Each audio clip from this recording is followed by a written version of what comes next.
Welcome to the Find Your Edge podcast. I'm your host, Chris Newport, founder, head coach, sports nutritionist, and exercise physiologist at the Endurance Edge. Our mission is to empower people to reach and sustain peak performance and health. So get ready to dive into all things training, nutrition, recovery, and more. We hope to give you detailed information and inspiring stories to help you be your best. Let's do it. Hey, y'all, and welcome back to the Find Your Edge podcast. I am your host, Coach Chris Newport, and today's topic is all about heart rate training. I get so many people in our exercise testing facility that ask the same questions and that I tell them the same things over and over and over again. And I thought, why don't I make this into a podcast? So if you are watching on YouTube, I've got our website open so that I can sort of walk you through some of the different testing options that might be a better fit for you, depending on what you need. If you're not near us and you just want to learn about what heart rate training zones are and how to best optimize them, you're in the right place. All right, so let me first start off by indicating that there is an equation, 220 minus your age, and then sometimes it's like minus your resting heart rate, and there's some other details in that. I'll be honest with you, I have not used that equation since I was in school, and that was a long time ago. And the reason why I don't do that equation is because we don't need it. When you actually do laboratory testing, you're getting your actual values instead of having to use population data equations that may or may not work for you. So I'll have to thank the gentleman who came in today, and I'm going to give you a couple of case studies or a couple of examples why this seems to be more important so that you can have effective training, because who wants to waste their time? I mean, you guys got a lot of things going on, right? So a lot of things that you want to do with your time. Maybe some of them are purely exercising, but why not exercise in the most effective way possible and efficient? So I had a gentleman who came into lab today. He is in his mid-60s, and just as an example, his heart rate max got to 177. And using the equation, the 220 minus your age, et cetera, his top end, his projected top end of zone 2 was like 133 or something like that. After we did his metabolic testing, it was actually in the mid 140s. So we just bought him all that extra space to be able to go a little bit harder while still being super effective at using fat as an energy source, at clearing lactate effectively, and just overall having a more enjoyable experience. So typically when people come to the lab, they're doing one of two things. They're either working out too hard or they're working out too easy, especially for their zone 2 training. So if you are an endurance athlete, or it doesn't matter who you are, you can be a fitness nut and not have anything to do with triathlon or running or cycling or any of that, but you just want to do the best exercise and the most effective or efficient exercise for your needs and for your body, this is one way to think about it.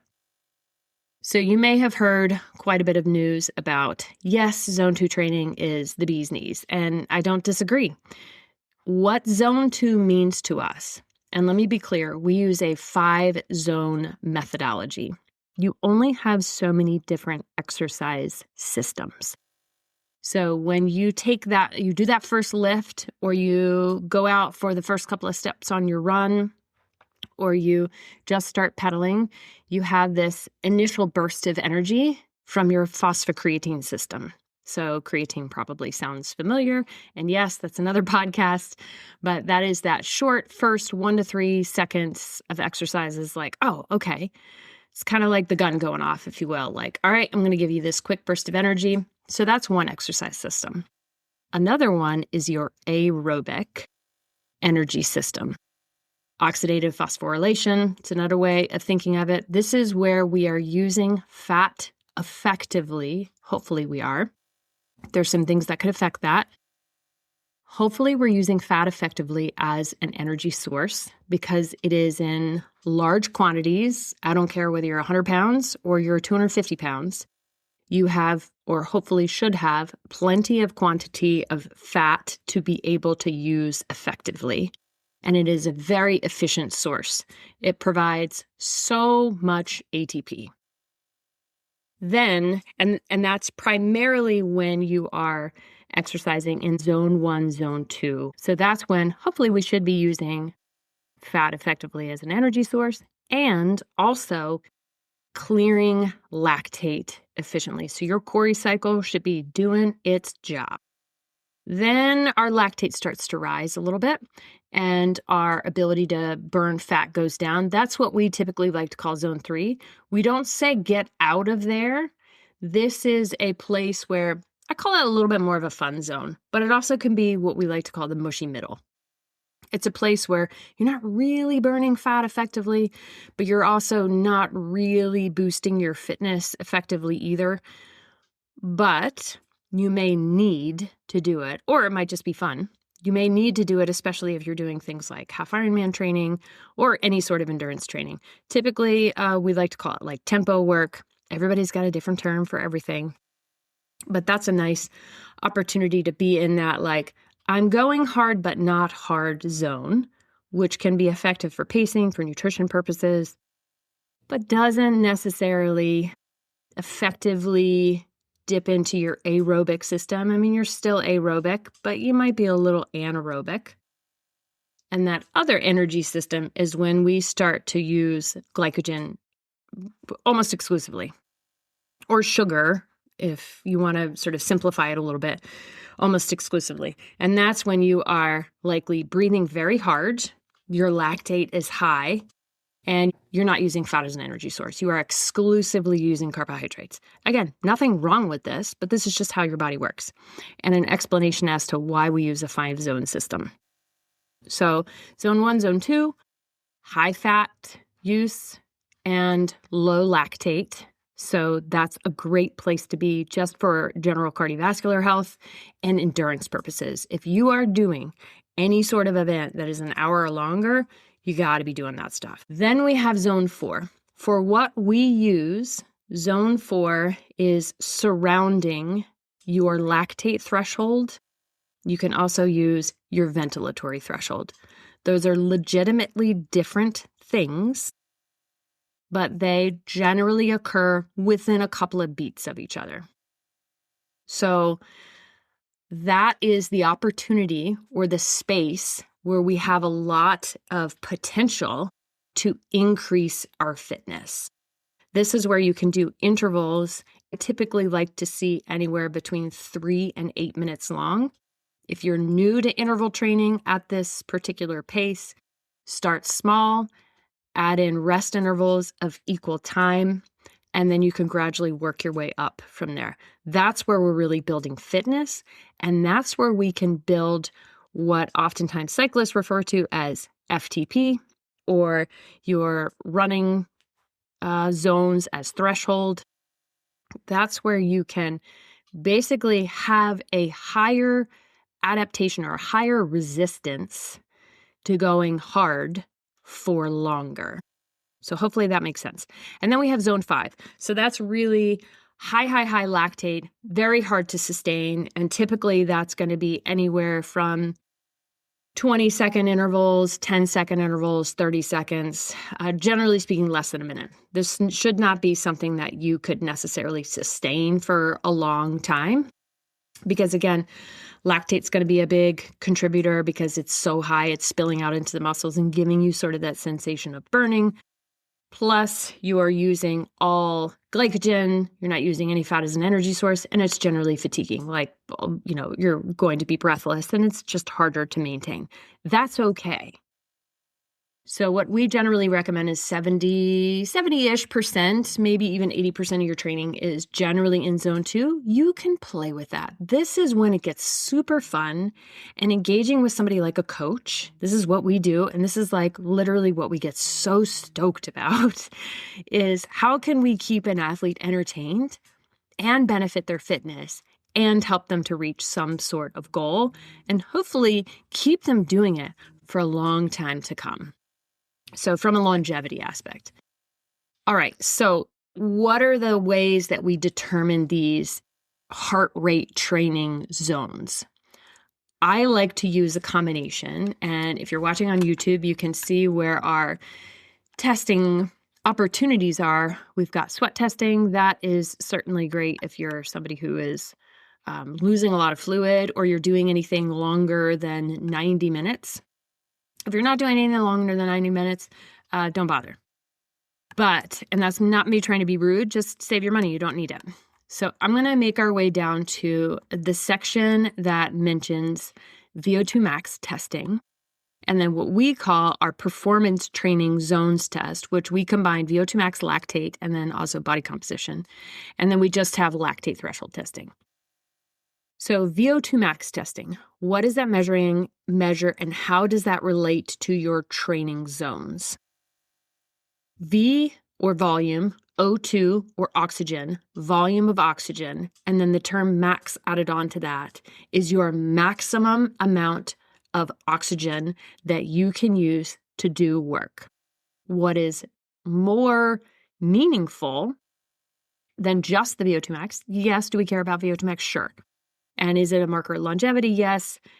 But, or maybe I should say, and your volume of oxygen at different ramped stages or at different degrees of efforts is meaningful. We also look at your ventilation. How much and how frequently are you breathing? There are two main thresholds, if you will, that we look at with your ventilation. So we see this nice, steady warm up. That's typically how we'll run a protocol is we'll do a nice warm up for folks. That warm up totally depends on your fitness capacity right now. So for some people, it might be, let's say if you're on the bike, for some people, it might be 50 watts. For some people, it might be 70 or 80 watts. Basically, we want a super low heart rate. We want like almost offensive, like super offensively easy to give you that baseline of ventilation. And then as you start to rise, you've got what's called your VT1 or your first ventilatory threshold. So that is the inflection point with which now, okay, I am breathing more steadily and more consistently. And that VT1 is typically within your zone 2. We can also see your calorie usage based on your oxygen use. So that's a great way to see how much energy am I actually using based on like what Garmin is telling me or what Whoop is telling me or whatever. Then we see VT2. We've got this nice steady line, and then we have a second inflection point. That's your VT2, and that correlates with your lactate threshold or your FTP if you're going to relate it to cycling. If you work out around that zone, that is typically what we will dial in as your threshold zone or your zone 4, depending on which zone structure you like to use. That's where things get hard. And we want to be working at that intensity to increase your resilience at that intensity so that you get faster and you get fitter and stronger. The combination of the two, zone 2 plus zone 4 intervals, can also impact your overall VO2 max capacity. But VO2 max is a harder measure to move, but your fitness level and your resilience at a higher intensity is really, that's kind of the magic sauce. And that's where programming becomes super important.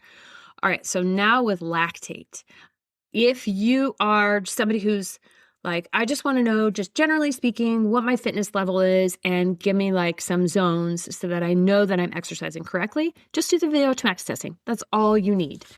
Put on that lovely mask. Let me show you a nice picture there. If you're watching, again, you'll see somebody with a mask on. It's not exactly the most becoming thing either. And then I'm pricking an athlete's ear, and that's for lactate. We use the ear because it's better validated than the finger. It's also, the athlete can't see it. You barely feel it. Anyhow, VO2 max testing, plenty if you're just like, you know what, I just want to get fit. I want to make sure that I'm training in the right zones and being as efficient and effective as possible. I got a busy life. Like, I want to make sure that I'm doing everything right. There you go. If you are someone who is training for something And this is what we do for all of our incoming athletes. It is part of their, it is rolled into the cost of their training plan, and it is shockingly affordable. So don't be like, oh my gosh, they must charge an arm and a leg. I promise you we don't. We are very competitively priced. This is not intended to be an ad, but this is how important we find it. It drives me bonkers when people are training their little butts off and yet they're not getting anywhere because their heart rate training zones are all off. Then think of the downward spiral or the downward cascade of the other things that are affected. Like, so we use training peaks, for example. Then when you're doing your heart rate zones and your workout comes across in training peaks gives you a quote unquote score or a training stress score based on how long did you spend in threshold, how long did you spend overall. And there is a projected stress on your body. And if your heart rate zones are not correct, then the stress is not correct either. And that also drives me nuts because that's one of our markers to see, are you improving? So if you are really training for, like, you are training for your first Ironman, you want to get better at Olympic distance races, you want to do your first marathon, you want to get faster at a marathon, you're doing an ultra, like, the list is endless of the folks who have come into our lab. I highly recommend that you combine the VO2 and the lactate testing. And that's our sort of like sweet spot test. And it's our most popular test. It's the performance training zones test. And the reason why I like to add lactate to the VO2 max testing, it is, in my opinion, a more accurate method of overlaying with your ventilation to more accurately get your training zones. VO2 max is like, you know what, we got close. Lactate is like, we're nailing it. With lactate, lactic acid, as I'm sure a lot of you have heard of, lactic acid builds up. We could call it, for just simplicity's sake, as a byproduct, if you will, of exercise, but we build it up, but then we turn it into lactate, and we actually use lactate for energy. It's actually an energy source. But there becomes a tipping point with which we cannot clear it as quickly anymore. So if you come into the lab, and I'm going to use somebody, I have, you got to hear it right here. I got a physical piece of paper. Look at me. This is some of our raw data that we used for an athlete who came in about a month ago with us. And this is her second test to see how much she has improved. So I wanted to share some of that information with you because it just goes to show how good quality training can make you a more efficient and a faster athlete. So her protocol was starting at 4 miles per hour. She was on the treadmill, 4, 5, 6, 7, 8. So going up by 1 mile per hour increments. If you are someone who maybe is not as fit or not as strong, there are walking protocols, especially if you can't run. There are, so we'll go up in smaller increments. So maybe you're somebody who starts at 2 or 3 miles per hour, and then you go up in half-mile increments. Again, depends on age, depends on fitness level, but generally speaking, everybody's going to come in and do some level of a ramp test. For her, it was 4, 5, 6, 7, 8, and 9 miles per hour on the treadmill for the first couple of stages. So I'll give you an example of what her lactate was. The first time she came in to see us, her first lactate was 1.0, her second was 0.8, and her third was 0.8. I lied. That was her second time. But very similar to the first time that she came in. Also, it's almost like resting levels, 0.6, 0.7, 0.9. That's like hardly anything. Again, resting levels. So you want to see that in the low, that zone 1, zone 2, you want to see that lactate is incredibly low like that. Then we're going to start ramping up a little bit more. So she gets to 7 miles per hour, and now her lactate is 1.5. And her heart rate is 156.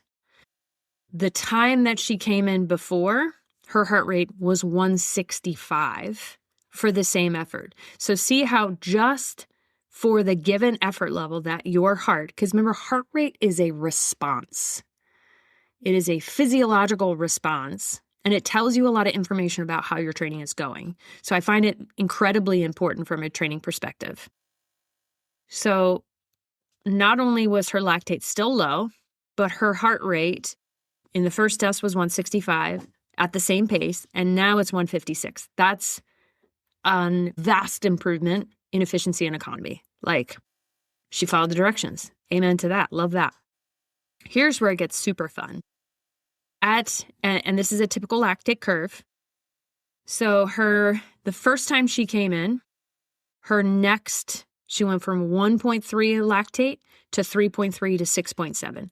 The two general inflection points that we're looking for is 2 millimoles and 4 millimoles. That's generally speaking. Not everyone, especially more elite or fitter athletes, follow that. They don't follow the rules sometimes, and it's not because they're intentionally not following the rules, but because they're so stinking good at clearing lactate. So then we're looking at what is the jump, and is it more than 1 millimole? And that's the meaningful jump that we're looking for in terms of creating zones. So for her, we're still leaning pretty heavily into 2 and 4 millimoles, but here's the cool part. At 8 miles per hour, her first time she came in, her heart rate was 176 and her lactate was 3.3. So that's getting into like tempo territory. And it probably is feeling a little harder. And for her, it felt, she indicated on her perception of exertion that it was getting to be somewhat hard. So first time she came in, 8 miles per hour, 176 for her heart rate and 3.3 for her lactate. This time, 165 for her heart rate. That's massive. And her lactate is now 2.1. So she's more efficient at clearing lactate there. And her heart rate is lower for the pace that she was going at. The next step up was 9 miles per hour. 9 miles per hour, this time 4 millimoles, 178 for her heart rate. Last time, 6.7 millimoles of lactate, 4 for her heart rate. So again, so much more efficient, so much more effective, clearing lactate better, and just overall fitter, overall faster, right? So that is hopefully a good example to describe what fitness, if you are consistent with it, will do and what that looks like when you test one way or the other. So you can, with a field test your VO2 max. I love the 12-minute Cooper test. I can put it in the blog post so that you guys can see what that looks like, how to execute it, do it on your own. It's a fantastic one, developed by the Cooper Institute down in Texas, and well-validated, great test. If you want to actually get your training zones, it's harder to field test your zone 2 because it's like, well, it should be easy, and I'm air quoting here, but maybe for some people it's going to feel a little harder or a little bit more uncomfortable.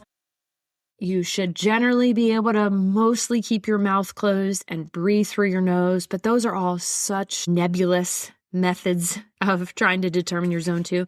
If you are really getting serious or really more intentional about doing some sort of a event, then I highly recommend you do the lactate and the VO2 max combination.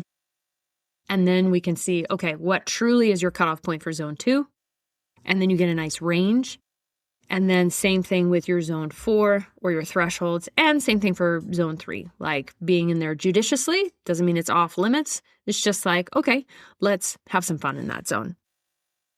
So one other thing that I want to mention about heart rate training zones, and this is super important because I get, this trips people up all the time. Your heart rate training zones will vary by sport. Let me say that again, especially if you have me on 2x speed, because this is so important. Your heart rate training zones will vary by sport. So for all you triathletes out there, your running zones will be somewhere between 8 to 12 beats higher than your cycling zones. So if somebody comes into our lab and they're like, I don't want to do the performance training on both the bike and the run, then okay, choose one, and then you can make a pretty good estimation for the other. So if you do your run zones, drop them all by roughly 10 beats, and then you'll get your cycling zones, or vice versa. So If you're somebody who's into general fitness, I try to lean into the method that or the mode of exercise that you're going to be using the most to create those training zones. So if you love your Peloton, do a bike test. If you love walking, do a walking protocol and get your zones for that.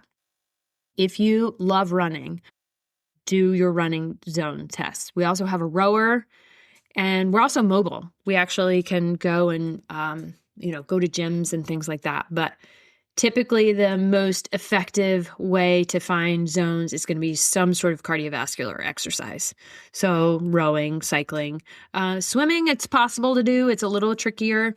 But again, from cycling, your swimming zones, if you're using heart rate for swimming, are going to be, again, another 8 to 12 beats, even lower than cycling. The reason for that, and if you think about good old gravity, is when you are, so for running, for example, if your body is upright and your heart has to pump blood all the way down to your legs against gravity, it's got to push it all the way back up. So your heart has to work that much harder to get the blood back up to your heart. And then with cycling, you are not having the same degree of pounding, so you're not working against gravity quite as much. So that's going to be shifted down even further.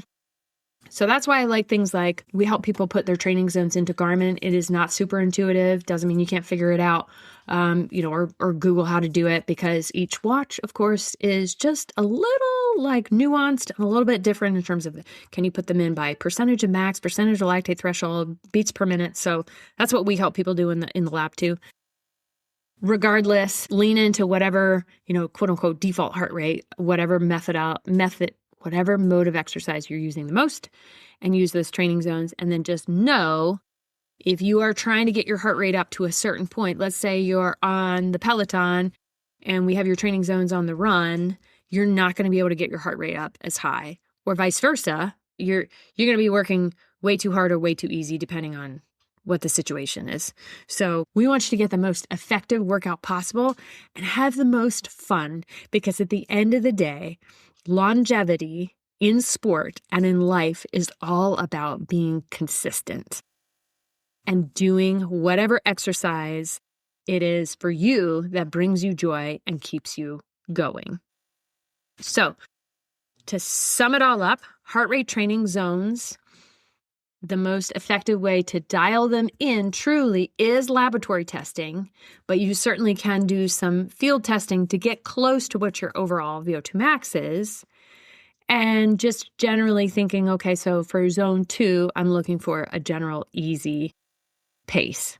If you are training for something, I highly recommend that you get these dialed in. It just makes your training that much more effective and efficient. We do this as part of our coaching programs, which you can check out at theenduranceedge.com/triathlon coaching, even though we also coach runners and cyclists. And finally, the overall picture is that we want you to be working out as effectively and efficiently as possible to not only support your heart and your lungs by doing that good zone 2 training, using fat effectively as an energy source. It's really great for weight loss tools as well. I know a lot of folks come to us and they're just looking to do weight loss, and they're doing things like high intensity interval or like boot camp style classes, and they're always working out either not easy enough or way too hard. So this gives you an opportunity by using heart rate training zones to work out more effectively for your body and for your metabolism. And then if you're somebody who's training for something, this is like gold. This makes everything way more efficient, way more effective. And who doesn't want to get faster? Just like that case that I told you about. We see it all the time. And let me make sure that I mention frequency of testing. If you're somebody who has access to testing, like some of our VIP clients, great. It's nice to do it every maybe 6 to 8 weeks. You can get into the lab and see how you've improved. But what the case study that I was giving you was about a year difference, but we'll typically see improvements anywhere from like 4 to 6 months of these vast improvements of lactate clearance. So typically just to test lactate, that's easier. But if you want to do the whole shebang with a VO2 max and everything to see if you are more economical too from an oxygen perspective. So anyway, hopefully that helped to give you a little bit more information, or hopefully a lot more information about what heart rate training zones are and how they can benefit your performance, your fitness, and your longevity. If questions are coming up for you, this is literally why I'm here, and this is literally why I'm doing this podcast. I want to know what questions you have.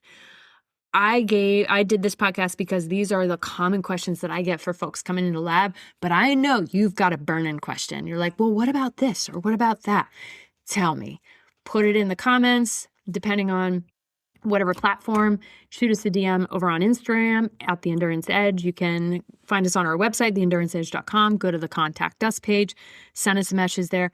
I want to hear your questions. And maybe if somebody gives us a question, maybe I'll throw out a gift card to some metabolic testing. But tell me what you got. I can't wait to hear it. Thank you so much for listening. You guys are awesome. You are fantastic. I'm so grateful for you, and I will catch you next time. Thanks. Thanks for listening to the Find Your Edge podcast. If you like what you heard, don't forget to subscribe on your favorite podcast platform so you never miss an episode. And if you're interested in learning more about our endurance coaching, sports and wellness nutrition, metabolic and sweat testing, triathlon training team, or our triathlon training library, be sure to check us out at theenduranceedge.com. And don't forget to follow us on social media at The Endurance Edge. Thanks again, and we'll catch you next time.